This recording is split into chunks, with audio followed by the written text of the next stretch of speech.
Hello and welcome back to my channel. स्वागत करता हूं मैं आप सबका मेरे इस चैनल में। तो आज हम लोग डिस्कस करेंगे सेंटेंस के बारे में। इससे पहले वाले वीडियो में भी सेंटेंस के बारे में बताया जा चुका था कि सेंटेंस के 3 पार्ट होते हैं, सब्जेक्ट, वर्ब और ऑब्जेक्ट। आज इस वीडियो में हम लोग डिस्कस करेंगे सेंटेंस का पार्ट ही डिस्कस करेंगे, लेकिन कुछ अलग तरीके से। ठीक है, तो सबसे पहले आइए डिस्कस करते हैं। सेंटेंस के 2 पार्ट होते हैं, एक होता है सब्जेक्ट और एक होता है प्रेडिकेट।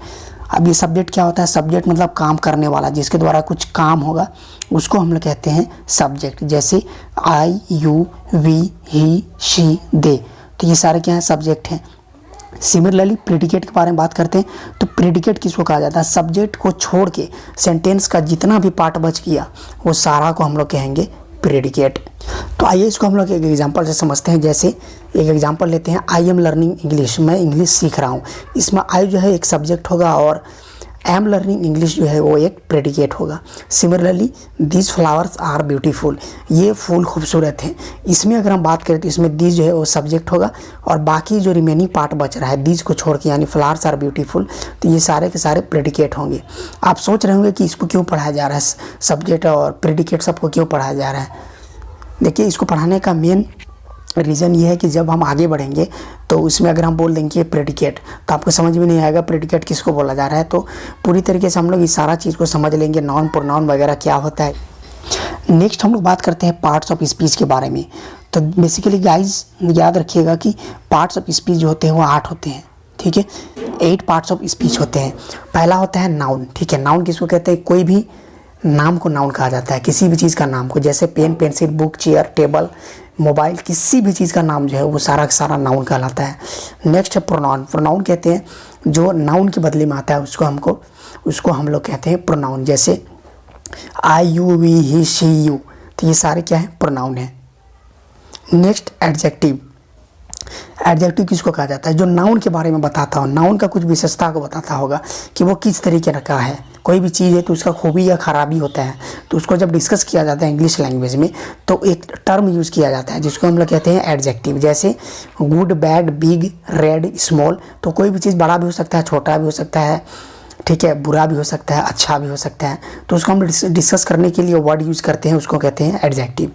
नेक्स्ट है वर्ब। वर्ब कहा जाता है काम को, कोई भी काम अगर हो रहा है तो वो वर्ब है। जैसे राइट, प्ले, सिंग, ईट, एटसेट्रा, ये तो सबसे आसान चीज़ है। नेक्स्ट बात करते हैं एडवर्ब के बारे में। एडवर्ब किसको कहा जाता है? एडवर्ब कहने का मतलब जो वर्ब की विशेषता को बताए। एडजेक्टिव वो होता है जो नाउन की विशेषता को बताता है, लेकिन एडवर्ब वो होता है जो वर्ब की विशेषता को बताता है, यानी वर्ब जो है कैसा है, किस तरीके से काम हो रहा है, वो कैसे हो रहा है, फास्टली हो रहा है, स्लोली हो रहा है, किस तरीके से हो रहा है, तो उसको हम लोग कहते हैं एडवर्ब। तो ये एडवर्ब क्या करता है? वर्ब का विशेषता को बताता है। जैसे एग्जांपल लेते हैं, fastly, quickly, well, slowly, smoothly, तो ये सारा चीज़ क्या हो गया? आपका एडवर्ब हो गया।